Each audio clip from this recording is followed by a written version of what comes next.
birthday to myself. Happy birthday, happy birthday, happy birthday to myself. Bayan, magsa-celebrate ako mag-isa. Sa bagay, lagi naman akong mag-isa kahit sa pamilya ko. Wala namang ibang makakaintindi sa akin. Si Adrian lang nakakaintindi sa akin, pero wala siya dito ngayon, kaya ako na lang mag-isa. Ay, Mia, na birthday ko ngayon. Kasalanan ko to, hindi ko sinabi kay Adrian. Ang wish ko, magbabago na ako. Hindi ko nababastusin yung mga kapatid ni Adrian. Gagalangin ko na sila. Hindi na ako magsasabi ng masama about sa kanila. Hindi yun. Anong may nakakapanima ko naman, Arian? Kasi po, birthday ko. Hoy! Anong ginawa niyo? Sorry, di ko sinabi. Para naman kayo ano eh. Alam niyo ba? Birthday niya ngayon!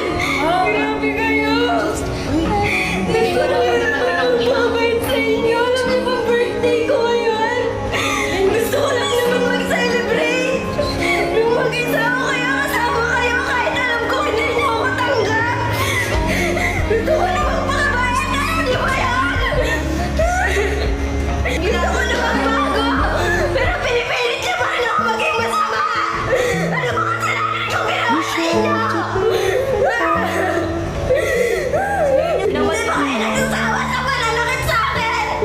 Araw-araw ko tinitiis lahat.